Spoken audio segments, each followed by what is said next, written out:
காலை வணக்கம் மக்களே, எல்லோரும் எப்படி இருக்கீங்க? நல்லா இருக்கீங்களா? ஸோ இன்றைக்கி படுக்கையில் படுத்துக்கிட்டே ஒரு வீடியோ. என்ன அப்படின்னா, இன்றைக்கி எனக்கு மென்சஸ் டே.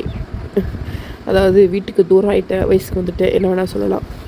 இதை நான் ஏன் வீடியோவை எடுத்து போடுறேன் அப்படின்னா, எல்லா பெண்களுக்கும் வரதான், உனக்கு மட்டும் நீ மட்டும் என்ன பெண்ணா, நீ மட்டும் உனக்கு மட்டும் என்ன வருமா அப்படிலாம் கேட்காதீங்க. இது எதுக்காக எடுத்து போடுறேன் அப்படின்னா, நான் வந்து 13 வயசில் ஏஜ் இருந்தேன். ஓகேங்களா? கரெக்டாக 13 வயசில் எனக்கு அப்போ இருந்து 23 வயசு வரைக்கும் கிட்டத்தட்ட ஒரு 10 வருஷமாக வந்து ஸ்கூலில் வேலை செய்கிற இடத்துல எல்லாத்துலேயுமே வந்து அந்த கேர்ள்ஸ் இருக்காங்களே, அவங்க சொல்லுவாங்க இன்றைக்கி எனக்கு பீரியட்ஸ் டே, ஸோ எனக்கு ரொம்ப வயிறு வலிக்குது, இடுப்பு வலிக்குது, கை கால்லாம் வலிக்குது, ரொம்ப மூட் ஸ்விங்காக இருக்குது அப்படின்னு சொல்லிட்டுலாம் சொல்லுவாங்க. ஆனால் எனக்கு எதுவுமே வந்து அப்படிலாம் ஆனதே இல்லை. அது ஒரு பார்ட் ஆஃப் லைஃப் மாதிரி. சளி பிடிச்சி அப்படி மூக்க சளி போட்டுருமோ அந்த மாதிரி பீரியட்ஸ் வந்தால் அது உண்டான அது வேலைகள் செஞ்சிடணும், அதுக்கு உண்டான வேலைகளை நம்மளும் வந்து சுத்தமாக இருக்கணும் அப்படின்னு சொல்லிட்டு அதை மட்டும் அப்படியே கடைப்பிடிச்சி போயிட்டுருக்கேன். கல்யாணம் ஆயிடுச்சு 23 எனக்கு கல்யாணம் ஆயிடுச்சு. 22 முடிஞ்சு 3 பிறக்கும்போது கல்யாணம் ஆச்சு. ஸோ அப்போ வந்து பார்த்திங்கன்னா வந்து போத்தி படுத்திருக்கேன், குளிருது. நேற்று 2 நாளாக மழை. அதனால் என்னென்னா என்ன சொல்லிட்டு இருந்தேன், கல்யாணத்துக்கு அப்புறமா எனக்கு 2 குழந்தைங்க பிறந்தாங்க. 2 குழந்தைங்க பிறந்ததுக்கப்புறமும் பெருசான ஒன்றும் மாற்றங்கள்லாம் இல்லை. ஆனால் கடந்த அந்த 2 வருஷம் காலங்களில் வருஷம் 2 வருஷம்னா அதுக்கு வருஷம் வச்சுக்கோங்க. அந்த வருஷம் வந்து லைட்டாக வந்து வயிறு வலிக்கிறது, இடுப்பு வலிக்கிறது அப்படி சொல்லிட்டு இருந்தது. இப்போ 2வது வருஷம் ஆச்சு. அதாவது இந்த இன்சிடெண்ட் நடக்கிறதுக்கு 2 வருஷம் சொல்கிறேன். அடுத்த 2வது வருஷத்தில் என்னென்னா, நாள் வந்து நைட் வாந்தி எடுத்துட்டேன். அடுத்த நாள் காய்ச்சலான காய்ச்சல். தம்பிங்களை வந்து ஸ்கூலுக்கு அனுப்புறதா வேணாமா. ஆக்சுவலாக இது வந்து செகண்ட் டே எனக்கு. ஃபஸ்ட் டே நேற்று வந்து திங்கக்கிழமை. தம்பிங்களை ஸ்கூலுக்கு அனுப்பலாமா வேணாமனு யோசனை பண்ணிக்கிட்டே இருந்தேன். அப்புறம் நேற்று வீடியோ கூட ஒரு எடுத்து போஸ்ட் பண்ணல, இனிமேல் தான் போஸ்ட் பண்ணணும். ஸோ அதில் சொல்லியிருப்பேன், எந்திரிச்சேன், லேட்டாக தான் எந்திரிச்சேன், முட்டை சாதம் கிளறி கொடுத்துட்டேன் அப்படின்னு சொல்லிட்டு. ஸோ இன்றைக்கி வந்து 2வது நாள் பார்த்திங்கன்னா நான் படுத்தே தான் இருக்கேன். காலையிலே ஆடு மாடுக்கெலாம் பில்லி போட்டுட்டு, கோழிகளுக்கெலாம் தீனி வச்சுட்டு, தம்பிங்களுக்கும் சொல்லி புரிய வச்சுட்டேன் என்ன ஆகும், மென்சஸ் டேனா என்ன ஆகும், எப்படி வந்து அம்மா டென்ஷனாகவே எப்படி கோவப்படுவேன், அம்மா நான் எது முடியும் எது முடியாது அப்படின்னு பசங்க 2 பேர்த்தையும் ரீசெண்டாக இப்போ இந்த 1 இயர் பக்கமாக அவங்களுக்கு விவரம் தெரிய ஆரம்பிச்சிருந்தேன். 1 இயராக சொல்லிக்கிட்டு இருக்கனால நேற்று அவங்க ஸ்கூல் விட்டு வந்ததுமே அப்போ இந்த மாதிரி பீரியட்ஸ் ஆகிட்டேன்ப்பா, அம்மாவுக்கு ரொம்ப வயிற்று வலிக்கு இது படுத்திருக்கேன் அப்படின்னு சொன்னோன்னே காலையில் பொறுப்பாக பிள்ளைங்க 2 எனக்கு கற்று விடாமல் வேலை செஞ்சுட்டாங்க. மாமா கூட ஃபோன் பண்ணி சொன்னேன், என் சின்னத்தவங்க வந்து கட்டுத்தரையில் கூட்டுதுங்க அப்படின்னு. ஸோ காலையில் எழுந்திரிச்சு அவங்க சீக்கிரமாக எழுந்திரிச்சிட்டாங்க. நான் 6 மணிக்கு எழுந்திரிச்சேன், அவங்க 6 மணிக்கு எழுந்திரிச்சாங்க. லஞ்ச் காஃபி வச்சு குடிச்சிட்டு சாப்பாடு இன்றைக்கி என்ன செஞ்சேன், தக்காளி பஜ்ஜி. தக்காளி தான் இருந்தது, காய் எதுவும் இல்லை. ஸோ தக்காளி பஜ்ஜி செஞ்சேன். சாப்பிட்டுட்டு அவங்க எடுத்துகிட்டு ஸ்கூலுக்கு போயிட்டாங்க. நானும் சாப்பிட்டு ஆடு மாடுக்கும் தீனி போட்டு கோழிங்களும் தண்ணி வச்சுட்டு கம்மி படுத்துட்டேன். இப்போ என்ன ஆகுது அப்படின்னா 3 days, அதாவது இப்போ என்ன அப்படின்னா 3 மாதத்துக்கு ஒரு முறை 4 மாதத்துக்கு ஒரு முறை பீரியட்ஸ் ஆகுது.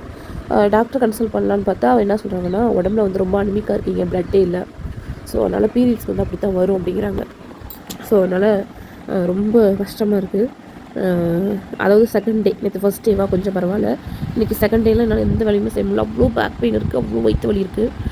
எனக்கு எந்திரிச்சு ஒரு ஸ்டெப் வச்சு நடக்கிறதுக்கே ரொம்ப கஷ்டம். இன்றைக்கி இந்த 2வது நாள்னால் இந்த 2வது நாளில் நான் என்ன பண்ணுறேன்னா, எந்த வேலையும் செய்கிறதே இல்லை. நானே வேலையை ஸ்டாப் பண்ணிக்கிறேன். மேம்போக்கான வேலைகளை மட்டும் செஞ்சுட்டு இருந்துக்கிறேன். இந்த மாதிரி இது நான் வீட்டில் இருக்கிறதுனால நான் சொல்கிறேன், சில பெண்கள்லாம் வேலைக்கு போயிட்டு ரொம்ப கஷ்டம். குடும்ப சூழ்நிலைக்காக நம்ம வந்து நம்ம வீட்டில் இருக்கோம், நம்ம புருஷன் நமக்கு சம்பாரிச்சு கொடுக்குறாரு, அதை நினச்சி நம்ம சந்தோஷமாக இருந்துக்கணும். ஏன்னா வெளியே வேலைக்கு போகிற பெண்களை பார்த்துட்டு நம்ம வீட்டில் இருக்க பெண்கள் வந்து அவங்க வேலைக்கு போய் சம்பாரித்து கஷ்டப்பட்டு பீரியட்ஸ் டைம்லாம் ஒரே இடத்துல நிற்கிறதோ இல்லை நடக்கிறதோ உட்காரது கூட பரவாயில்லைங்க, இந்த நடக்கிறதுக்கு பார்த்திங்களா, ஐயோ அது கொடுமையிலையும் கொடுமை. அந்த நடக்கிறது இருக்குது பார்த்திங்களா பீரியட்ஸ் டைமில், அப்பப்பா அது வந்து பெண்களுக்கு உண்டான வலி வேதனை பெண்களுக்கு தெரியும். ஸோ வீட்டில் இருக்க கணவன்மார்களும் கொஞ்சம் ரெஸ்ட் எடுங்க. கோழி என் காலை கொத்திக்கிட்டு இருக்கு. வீட்டில் இருக்க ஆண்களும் வந்து பெண்களுக்கு வந்து ரெஸ்ட் கொடுங்க. இந்த மாதிரி டைமில் வந்து அவங்க ரொம்ப கோவப்படுவாங்க. ஆக்சுவலாக வந்து ஒரு 30 மேலே 35-40 இருக்கவங்க ஏஜில் இருக்க லேடிஸ்க்குலாம் வந்து ரொம்பவே கஷ்டம்.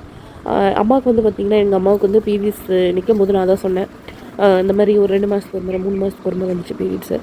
அப்போ வந்து நான் என்ன சொன்னேன், அம்மா இந்த மாதிரி பீரியட்ஸ் நிற்க போது நல்லா உனக்கு இப்படி இருக்குது அப்படின்னு சொல்லிட்டு. அம்மாவுக்கு வந்து 40 பக்கமெல்லாம் பீரியட்ஸ் கம்மியாகிடுச்சு அப்படின்னு நின்றுச்சு. எங்கள் அம்மாவை எந்த வகையிலையாவது நினச்சி நீ காலைல கூட நினச்சிட்டு தான் இருந்தேன். எங்கள் அம்மா செத்து இனியோட 13ஆம் தேதி நல்லா பேசிக்கிட்டு இருந்தாங்க. 15ஆம் தேதி பேச முடியல. 16, 17, 18, 19, 20, 21, 22 இறந்தாங்க. 23 எரிச்சாங்க. அன்றைக்கே சம்பளத்தை அரைச்சிட்டாங்க. இன்றைக்கி எங்கள் அம்மா இறந்து 10 நாளைக்கு மேலே ஆச்சு. நாளைக்கு நானும் அப்படி தான். எங்கள் அம்மாவுக்கு எங்கள் அண்ணன் இருந்தால் தூக்கி போட்டேன். எங்களுக்கெல்லாம் யார் இருக்காங்கன்னு தெரிலங்க. ஸோ இருக்கிற லைஃப்பை முடிஞ்ச அளவுக்கு கொண்டு போகணும். எனக்கு சும்மா படுத்துருந்தேன் எனக்கு தோணுது. நான் சும்மா படுக்கக்கூடாதுன்னு தான் என்னால் வேலை முடியலைனாலும் இழுத்து போட்டு செஞ்சுக்கிட்டு இருந்தேன். ஆனால் சரி ஓகே, நான் வெளியே ஃபீல் பண்ண விரும்புவேன்.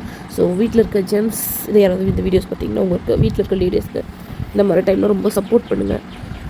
நீங்கள் சப்போர்ட் பண்ணி ஆறுதலாக இருந்தீங்கனாலே போதும். வேலை கூட செய்யணும்னு அவசியமே இல்லை உங்களுக்கு. ஸோ இந்நேரம் மாமா வீட்டில் இருந்திருந்தாங்கன்னா நான் எந்த வேலையும் செய்ய விட்டுருக்க மாட்டார். சாப்பாடு கூட அவரே செஞ்சுக்கிறமா அப்படின்றவாரு. வண்டிக்கு போயிட்டதுனால நான் வேலைகளை செஞ்சுருக்கேன், அவ்வளோதான். ஸோ இந்த மாதிரி நிறைய பெண்கள் கஷ்டப்படுறாங்க. இதை விட ரொம்ப கஷ்டத்தை அனுபவிக்கிற கேர்ள்ஸ்லாம் இருக்காங்க, பெண்கள் இருக்காங்க. அவங்களுக்கெல்லாம் பெரிய சல்யூட்டுங்க, பெரிய பெரிய சல்யூட். Love you.